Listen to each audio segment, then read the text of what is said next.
दोस्तों, इंसान जब तक प्रयास नहीं करता तब तक कुछ भी नहीं होता। और जिस दिन वह ठान लेता है उस दिन दुनिया पलट कर देता है। आज की यह कहानी कुछ ऐसे ही है। बारिश का सीजन होता है जिसमें एक महिला अपने और अपने बच्चे को लेकर बहुत परेशान रहती है, क्योंकि उसका घर बारिश के सीजन में कभी भी गिर सकता था। वह महिला अपने घर की मरम्मत के लिए ईंट भट्टे पर ईंट लेने जाती है, लेकिन भट्टे का मुंशी जो होता है वो उसे दगा दे देता है और वो बेचारी घर वापस लौट ही रही होती है कि तभी भट्टे का मालिक उसे मिल जाता है। दोस्तों, यह कहानी बहुत ही रोचक है। आइए जानते हैं कि आगे क्या होता है इस वीडियो में। लेकिन दोस्तों, उससे पहले वीडियो को लाइक और चैनल को सब्सक्राइब जरूर करें। दोस्तों, यह कहानी उत्तर प्रदेश के गाजीपुर की है। वहाँ एक महिला जिसका नाम मंजू होता है। मंजू के पति की मौत 4 साल पहले ही हो चुकी होती है और उसका एक 7 साल का बेटा होता है जिसका नाम अंकित होता है। दोस्तों, जब मंजू के पति की मौत होती है तब उसके ससुराल वाले घर का बंटवारा कर देते हैं और मंजू के हिस्से में एक ऐसा घर दे देते हैं जो कि बहुत ही कमजोर होता है, जहाँ पहले जानवर बांधा करते थे। दोस्तों, वह घर इतना कमजोर था कि बारिश के वक्त कभी भी गिर सकता था। इसलिए दोस्तों, वो बेचारी पाई पाई जोड़कर अपने घर के रिपेयर के लिए पैसे इकट्ठा करती है। वहां उसके गांव की कुछ दूर तक ही एक भट्टी होती है जहां वो ईंट के लिए जाती है। वहां का मुंशी उससे पूछता है कि बहन, तुम्हें क्या चाहिए। तब मंजू बोलती है कि भैया, मुझे ईंट चाहिए, मुझे अपना घर बनाना है। तब मुंशी उससे पूछता है कि तुम्हें आखिर कितनी ईंट चाहिए, 1 टाली, 2 टाली, 5 टाली या 10 टाली। तब मंजू वहां के एक छोटे से घर की तरफ इशारा करती है और कहती है कि मुझे उतना ही बड़ा घर बनाना है, इसलिए मुझे उसके हिसाब से ईंट चाहिए। उसके पास एक 5,000 रुपए होते हैं। वह पैसे मुंशी को दिखाती है। मुंशी पैसे देखकर हंसने लगता है और कहता है कि इतने में तो 1,000 ईंट भी नहीं आएगी। कम से कम 1,000 ईंट के लिए तुम्हें 8,000 रुपए लगेंगे और तुम्हारे पास तो उतने भी नहीं हैं। तो मुंशी की बातें सुनकर परेशान हो जाती है और उसके सामने कहने लगती है कि भैया, मुझे कुछ उधार दे दीजिए, मैं आपकी उधारी बाद में चुका दूंगी। मुंशी उस पर हंसने लगता है और कहता है कि इतने में ही तुम्हारा मैं कुछ नहीं कर पा रहा और तुम कहती हो कि मैं तुम्हें उधार दे दूं। वह बेचारी परेशान होकर अपनी सारी व्यथा बताती है। वो कहती है कि मेरे पति अब इस दुनिया में नहीं है और मेरे ससुराल वालों ने हमें अलग कर दिया है। मेरा कोई सहारा नहीं है। अगर आप मेरी मदद कर दे तो बड़ी मेहरबानी होगी। मैं आपका उधार पाई पाई करके चुका दूंगी। से उसकी बातों से परेशान होकर उससे कहता है कि देखो, तुम्हारा कुछ भी कहना बेकार है। तुम यहाँ से चली जाओ, मैं तुम्हें कोई उधारी नहीं देने वाला। बेचारी मंजू निराश होकर वहां से निकल जाती है। पुलकित भी उसके साथ था। पुलकित वहां से 2 ईंट उठा लेता है। जब मंजू उसे देखती है तो वो उससे पूछती है कि ये तुम क्यों उठा रहे हो। तब पुलकित कहता है कि मैं इससे ही अपना घर बनाऊंगा, जिसमें आप और मैं रहेंगे। ये हमारा घर होगा। जो उसे समझाती है कि 2 ईंटों से घर नहीं बनता। फिर वह सोचती है कि अगर वो अपने पैरों पर ईंट गिरा लेगा तो फिर लेने के देने पड़ जाएंगे। वह उसे समझाती है कि बेटा, तुम इसे रख दो, वरना तुम्हारे पैरों पे ये गिर जाएंगे और तुम्हें चोट लग जाएगी। पुलकित रोने लगता है और कहता है कि मैं नहीं रखूंगा। आखिर बच्चे तो बच्चे होते हैं, एक बार जिद पकड़ ले तो फिर जल्दी मानते नहीं हैं।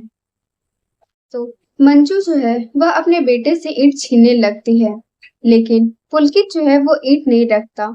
तभी भट्टी के मालिक, जिसका नाम विजय बहादुर होता है, वह अपनी गाड़ी से उतरते हैं। दोस्तों, विजय बहादुर डेली अपनी गाड़ी से वहां आते हैं और भट्टे की सैर करते हैं। अचानक उनकी नजर मंजू और उसके बेटे पुलकित पर पड़ती है। दोनों एक दूसरे से ईंट छीन झपट कर रहे थे। तभी अचानक विजय बहादुर वहां जाते हैं और पुलकित से पूछते हैं कि आखिर तुम ये ईंट चोरी करके कहाँ जा रहे हो। तब पुलकित कहता है कि मैं इससे अपना घर बनाऊंगा। तब विजय बहादुर हंसने लगते हैं और कहते हैं कि तुम ये 2 ईंट चोरी करके अपना घर बना पाओगे और इससे घर बन जाएगा। पीछे से मंजू आती है। मंजू से विजय बहादुर पूछता है कि तुम इस रास्ते से कहाँ जा रही हो। दोस्तों, भट्टे तक जाने का और आने का एक ही रास्ता होता है।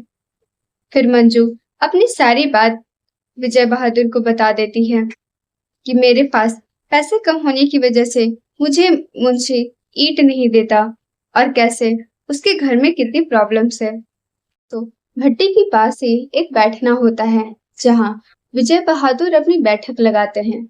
वह मंजू और उसके बेटे को वहां पर ले जाते हैं। उसके बाद वह उससे पूछते हैं तो आखिर तुम्हें ईंट क्यों चाहिए।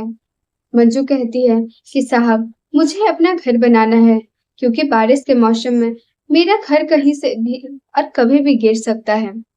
उसके बाद विजय बहादुर जो है उससे उसकी सारी व्यवस्था पूछने लगते हैं, जैसे तुम कहाँ रहती हो। तब मंजू बोलती है कि साहब, मैं यही बगल के गांव में रहती हूँ। तब विजय बहादुर उससे बोलता है कि यह तो कुछ ही दूरी पर है। तब मंजू बोलती है कि हाँ साहब, मैं वहीं से ईंट लेने आई थी। विजय बहादुर उससे पूछता है कि तुम्हारा गुजारा कैसे होता है और तुम्हारे पति की मौत कैसे होती है। तब मंजू उससे कहती है कि साहब, मेरा पति बहुत शराबी था। उसे लीवर की प्रॉब्लम हो गई थी जिसकी वजह से उसकी मौत हो गई। वह उससे पूछता है कि आखिर तुम्हारा गुजारा कैसे होता है। तब वह बताती है कि ऐसे ही साहब, कहीं पर मैं मजदूरी कर लेती हूँ तो कहीं बर्तन मांज लेती हूँ, बस इसी से मेरा गुजारा हो जाता है। पिछले साल से मुझे विधवा पेंशन भी मिलता है, वहां से भी मुझे 500 रुपए मिल ही जाते हैं। तब विजय उससे कहता है कि अगर तुम्हें कोई परमानेंट जॉब मिल जाए तो क्या तुम करोगी। इस पर मंजू खुश हो जाती है और कहती है कि हाँ साहब, क्यों नहीं। कभी कभी तो मेरा 15 दिन तक भी कोई काम नहीं मिलता। अगर मुझे रोज का 1 रुपया भी मिल जाए तो मेरे लिए बहुत है। जय बहादुर कहते हैं कि मेरे पास तुम्हारे लिए एक काम है। वो कहते हैं कि तुम्हें मेरे माता पिता की सेवा करनी है। वो बहुत बुजुर्ग हैं और चारपाई पर रहते हैं। कभी कभी तो उनको चारपाई पे ही सारा कुछ करना होता है। तो क्या तुम उनका ध्यान रख लोगी। है कि तुम्हें उनकी साफ सफाई भी करनी पड़ेगी और ऐसा नहीं है कि अगर कोई सामने ना हो तो तुम उन्हें डांट फटकार लगाओ। मंजू ऐसा सुनकर अजीब उसे लगता है और कहती है कि साहब, आप ऐसा क्यों कह रहे हैं। जो भी बन पाएगा मैं वो सब करूंगी, लेकिन आपको कभी निराश होने का मौका नहीं दूंगी। के बाद मंजू जो है वो कहती है कि मुझे सब कुछ मंजूर है। तब विजय बहादुर उससे कहता है कि ठीक है, तुम कल से ही काम पर आ जाना, लेकिन तुम कब से आओगी ये मुझे बता दो। तब मंजू उससे कहती है कि साहब, मुझे अभी ही चल के अपना घर दिखा दीजिए ताकि मैं कल से आ सकूं। तब विजय बहादुर उससे कहता है कि पहले घर जाओ और घर पर सबको बता तो दो कि तुम्हें काम मिल गया है। उसके बाद वहां ताला लगाकर आ जाना। तब मंजू कहती है कि साहब, क्या ताला लगाना और क्या किसी को बताना, मेरा कोई है ही नहीं जिसे मैं बता सकूं। जो है वो उनसे कहती है कि मालिक, चलिए मैं अभी ही आपके साथ चले चलती हूँ। विजय बहादुर हैरान हो जाता है। फिर उन दोनों को गाड़ी में बिठाता है। तब तक पुलकित जो है अपने दोनों हाथों में एक एक ईंट उठा लेता है। विजय बहादुर फिर से उससे पूछते हैं कि बेटा, तुम इन ईंटों का क्या करोगे। तब पुलकित कहता है कि साहब, मैं इससे अपना घर बनाऊंगा। विजय बहादुर हंसने लगते हैं और कहते हैं कि घर बाद में बना लेना, पहले तुम पढ़ाई तो कर लो। विजय बहादुर उसकी जिद देखकर हंसने लगते हैं और कहते हैं कि ठीक है, मैं तुम्हारे ईंट को डिक्की में रखवा देता हूँ। यह ईंट अब तुम्हारे साथ साथ ही रहेगा। तब दोस्तों वो मंजू को और उसके बेटे को अपने घर ले जाते हैं। वहां ले जाकर वह अपने माता पिता से उन्हें मिलाते हैं। उनकी माँ का नाम शांति देवी होता है, जिनकी उम्र 80 साल होती है, और उनके पिता की भी उम्र बहुत ज्यादा होती है, जिनका नाम सूर्यनाथ था। उनकी भी एज 85 साल के करीब होती है और वो चलने फिरने से असमर्थ होते हैं। तो वह इतने बुजुर्ग होते हैं कि उन्हें चलने फिरने में से भी असमर्थ होते हैं, क्योंकि कुछ सालों पहले ही उन्हें पैरालिसिस का अटैक आता है। हालत बहुत ही दयनीय थी। विजय बहादुर मंजू को उनके पास लेकर जाता है और बोलता है कि देखो मंजू, ये मेरी अम्मा है और यह मेरे बाबूजी हैं। तुम्हें इन्हीं की सेवा करनी है और अच्छे से करनी है। मंजू की माँ विजय की माँ को देखती है और कहती है कि ठीक है साहब, मैं इनकी अपनी माँ जैसी सेवा करूंगी। तब विजय की माँ जो होती है वो मंजू को देखती है और कहती है कि ज्यादा दिन नहीं, ये तो बस कुछ दिनों बाद ही चली जाएगी। क्योंकि दोस्तों ऐसा ही होता है, उनके घर में जितने भी लोग काम के लिए आए होते हैं वो लोग 10 से 15 दिन के अंदर ही चले जाते हैं। कोई भी उनके पास ज्यादा समय के लिए टिक नहीं पाता, क्योंकि बुजुर्गों की सेवा करना इतना आसान नहीं है। एक बहुत ही कठिन काम है। जिसके मन में बुजुर्गों के प्रति प्रेम भाव होता है वही उनकी सेवा कर पाते हैं। अन्यथा जिनके मन में बुजुर्गों के लिए सेवा भाव नहीं होता, वो उन्हें चाहे कितना भी दे दो, चाहे तुम महीने का 500 दे दो या लाखों दे दो, वह नहीं ही कर पाएंगे। तो यही वह कारण है जिसकी वजह से वहां एक भी महिला या पुरुष टिक नहीं पाते थे। अब दोस्तों, विजय बहादुर जो है वह मंजू को अपने माता पिता से बात करवा देते हैं, उसे सब कुछ समझा देते हैं और उसके बाद उन्हें छोड़कर वहां से चले जाते हैं। जब वो वापस शाम में घर आते हैं तब देखते हैं कि उनकी माँ एकदम साफ सुथरी रहती है और उनके पिता भी। मंजू उनकी माता की बाल बना रही थी। यह सब देखकर वो बहुत खुश हो जाते हैं। जब उनके माता पिता उदास रहते थे तब विजय बहादुर भी बहुत उदास रहा करते थे। लेकिन अब जब उनके माता पिता साफ सुथरे और बहुत ही खुश दिख रहे थे तो विजय बहादुर उन्हें देखकर बहुत ही ज्यादा प्रसन्न हो रहे थे।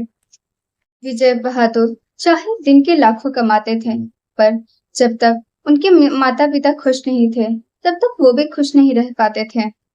उनकी अपने माता पिता में जान बसती थी। दोस्तों, उनकी कहानी थोड़ी अलग है, क्योंकि वह अपने माता पिता के इकलौते बेटे थे।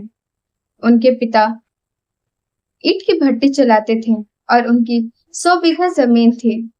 इसलिए विजय बहादुर के लिए बहुत से रिश्ते आए थे, जिसमें से एक रिश्ता आया था जो कि शहर से था।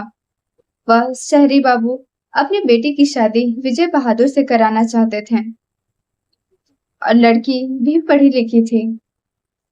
जरा भी गवारा नहीं था कि उसका जो पति है वो भट्टी चलाए। दोस्तों, गांव के अगर कोई लोग उसके घर पर आते थे तो उसे बिल्कुल भी बर्दाश्त नहीं होता था। वह विजय बहादुर को कहती थी कि तुम तो गवार हो, मैं पढ़ी लिखी, पता नहीं मेरे पिता ने मुझे कहाँ फंसा दिया।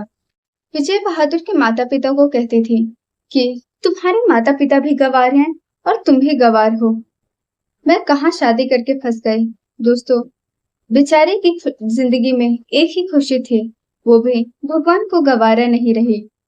दोनों पति पत्नी के बीच बहुत ही लड़ाई झगड़े होते थे। इसी बीच उनका एक बेटा होता है। जब उनका एक बेटा होता है तो उनकी पत्नी जो है बेटे को लेकर दिल्ली चली जाती है। तो उनकी पत्नी जो है वो विजय बहादुर को अपने बच्चे से भी मिलने नहीं देती थी। वह उन पे हर एक केस लाद देती थी, जैसे वह मुझे मारता पीटता है, उसने अपने बच्चे को भी मारने की कोशिश की। यह सब वो जानबूझकर करती थी ताकि वो अपने माता पिता को छोड़कर उनके पास वापस आ जाए। कि अगर तुम मेरी बात मान जाओगे, अगर ये सब बेचकर तुम मेरे साथ चलोगे तो मैं तुम्हारा सारा केस वापस ले लूंगी। लेकिन दोस्तों, विजय बहादुर को ये गवारा नहीं था। दोस्तों, उन्हें यह बिल्कुल भी मंजूर नहीं था कि वो अपने माता पिता और अपने गांव को छोड़कर यहाँ से जाएं। दोस्तों, विजय बहादुर के 3 भट्टे चलते थे। उनकी 10 साल की मेहनत थी जो आखिर रंग ला रही थी। बेचारे के जीवन में सुख चैन नहीं था। उनकी बहनें भी थीं जिनकी शादी बहुत बड़े घर में की गई थी। दोस्तों, वो भी कभी कभी आती थीं, लेकिन सिर्फ कुछ दिनों के लिए। उन्हें ऐसा देखकर बहुत ही निराशा महसूस होती थी। वो काफी परेशान रहा करते थे। कि ना तो उनके माता पिता की ठीक से सेवा हो पाती है और ना ही वो अपने बच्चे से कभी मिल पाते हैं। हालांकि उन्हें खाने की कोई कमी नहीं थी, क्योंकि उन्होंने घर में एक आदमी रखा था जो कि उन्हें खाना बनाकर देता था। लेकिन उनके माता पिता की ठीक से सेवा नहीं हो पाती थी। न ही वो उन्हें सही से बात करता था और न ही उनकी सेवा करता था। लेकिन दोस्तों, मंजू जो थी वो बहुत ही अच्छी लड़की थी। वो एक देवी समान सज्जन औरत थी। बहादुर जो है वो मंजू को चुपचाप देख रहे होते हैं कि मंजू जो है कैसे उनके माता पिता की सेवा करती है और फिर घर का सारा काम करने लगती है। विजय बहादुर मन ही मन बहुत खुश हो रहे थे। उसके बाद मंजू के पास जाकर बोले कि अब क्या दिन भर सारा काम करती ही रहोगी। जो है वो विजय को कहती है कि हाँ, अब तो डेली कुछ ना कुछ मुझे करना ही है। ठीक है। उसके बाद विजय बहादुर जो है वो उसे कहते हैं कि अगर कुछ सामान वगैरह मंगवाना है तो तुम मुझे बता दो, मैं अभी जाकर ले आता हूँ। तब मंजू उन्हें कहती है कि हाँ, अम्मा के लिए 2 साड़ियाँ और बाबूजी के लिए 2 धोती लानी है और कुछ सर्फ साबुन है जो लाना है। उसके बाद बिस्तर की कवरें लानी है और 2 बेडशीट वगैरह लानी है। यह सब जब भी वो कहती है तो विजय बहादुर उसे सुनकर बहुत ही खुश होते हैं और कहते हैं कि इससे पहले जितने भी लोग यहाँ काम करने के लिए आए थे वह सब इतने लापरवाह थे कि कुछ कह नहीं सकते।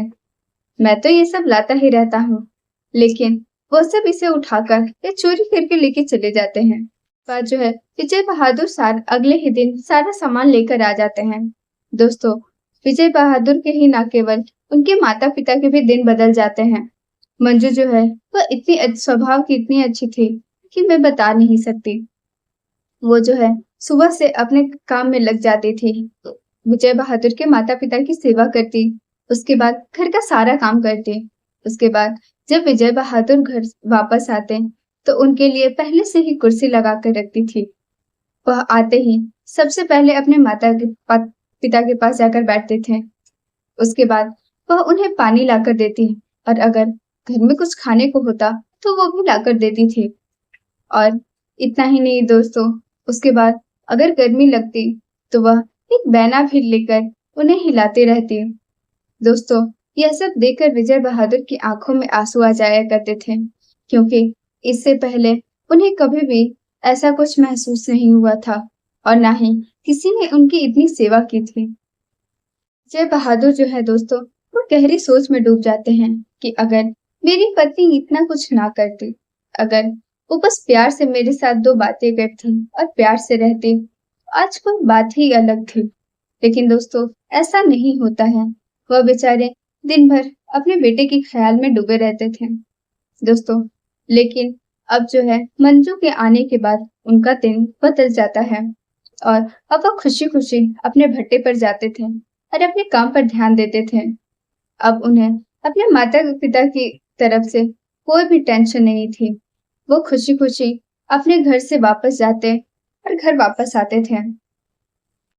मंजू को वहां काम किए 10 से 15 दिन हो जाते हैं। एक दिन विजय की माता श्री उसे बुलाती है और कहती है कि बेटा, जब मैं जवान थी तो मैं बहुत तरह के प्रकार बनाती थी और विजय बहुत चाव से खाता था। मैं और मेरे पति भी बहुत अच्छे से खाते थे। लेकिन अब जो है, जैसे ही मेरी उम्र हो गई है, अब तो मैं ना बना पाती हूँ और ना ही कुछ कर पाती हूँ। बस हम दोनों तरसते रहते हैं।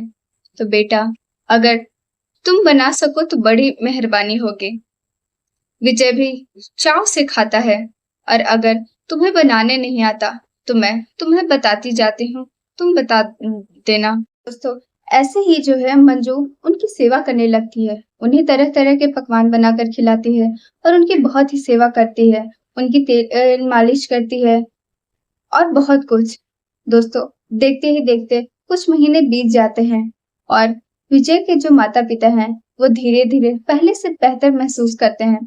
वो लोग पहले जो चल नहीं पाते थे वो अब चलने लगते हैं। एक दिन जो है दोस्तों, उसके माता पिता गांव की सैर के लिए निकलते हैं। अब उन्हें चलने में कोई भी दिक्कत नहीं होती। गांव वाले जब उन्हें चलता देखते हैं तो वो लोग हैरान हो जाते हैं और कहते हैं कि काका, काकी, आप लोगों की तो काया ही पलट हो गई। तब जो बुढ़ऊ होते हैं वो खुश हो जाते हैं और कहते हैं कि हाँ, अब तो मैं 10 साल और ही जीऊंगा। इसके बाद दोस्तों, वह दिन आता है जब मंजू को उसकी पहली तनख्वाह मिलती है। जब विजय बहादुर उसके हाथों में तनख्वाह रखता है तो वो बहुत ही खुश हो जाती है। उसकी आंखों से आंसू निकलने लगते हैं। फिर दोस्तों, वह उनसे कहती है कि साहब, मेरा बेटा एक अच्छे स्कूल में पढ़ रहा है और मुझे भी खाने पीने की कोई कमी नहीं है। अब मुझे इसकी क्या ही जरूरत है। तब विजय बहादुर कहता है कि मंजू, ये तो कुछ भी नहीं है। जो तुमने मेरे लिए किया है वो बहुत है। उसके बाद दोस्तों, मंजू जो है वो विजय को कहती है कि साहब, मैं इसे कहाँ ही रखूंगी। एक काम कीजिए, ये अपने पास ही रख लीजिए। मुझे जब जरूरत होगी तब मैं आपसे मांग लूंगी। तब विजय उनसे कहता है कि मंजू, तुम इसे अपने खाते में क्यों नहीं जमा करवाती। तो मंजू उनसे कहती है कि साहब, मेरा कोई खाता नहीं है। यह सुनते ही विजय उसे बैंक ले जाता है और तुरंत ही उसका खाता खुलवाकर उसके सारे पैसे उस खाते में डलवा देता है। ऐसा करके उसे कोई दिक्कत नहीं होती, क्योंकि बैंक का जो मैनेजर होता है उससे विजय की काफी जान पहचान रहती है। इसके बाद विजय जो है अपनी गाड़ी में मंजू को बिठाता है और घर ले आता है। दोस्तों, इसके बाद जो है वो लोग बहुत ही आराम से और खुशी खुशी रह रहे थे। इतने में अचानक से उसकी पत्नी आ जाती है। वो पत्नी जो इतने सालों से ना कभी उससे कॉल पे सही से बात करती है और ना ही कभी उससे मिलने आती है, अचानक से उसे कहीं से पता चलता है कि विजय ने दूसरी शादी कर ली है। और वो यहाँ आकर विजय को बहुत ही खरी खोटी सुनाती है और मंजू को कहती है कि ये तुम्हारी बीवी है या तुम्हारी रखैल है। यह सुनते ही विजय को बहुत ही ज्यादा गुस्सा आ जाता है और वह अपनी पत्नी को एक थप्पड़ मारता है। जब वो ऐसा करता है तो उसकी पत्नी बहुत ही गुस्सा हो जाती है और कहती है कि मैं अब तुम्हारी कंप्लेन करूंगी। मुझे अब तुम्हारे साथ कभी नहीं रहना। अब मैं तुम्हें कहीं का नहीं छोड़ूंगी। मुझे तुमसे डाइवोर्स चाहिए। इतना कहते ही विजय जो है वो भी गुस्से में आ जाता है और अपना आपा खो बैठता है और कहता है कि जा, तुझे जो करना है कर ले। अब मुझे कोई फर्क नहीं पड़ता है। तुझे डाइवोर्स चाहिए, मैं तुझे डाइवोर्स दूंगा, लेकिन उसके बाद तुम मेरी जिंदगी में वापस नहीं आ सकती। इतना कहते ही विजय की जो पत्नी है वो वापस चली जाती है और विजय जो है वो मंजू को अपनी शादी के प्रपोजल देता है और कहता है कि मंजू, क्या तुम मुझसे शादी करोगी? अरे इस घर में हमेशा के लिए रहोगी? मंजू जो है वो चौंक जाती है और कहती है कि साहब, मैं तो एक मजदूर हूँ जिसकी आपने बहुत ही मदद की है।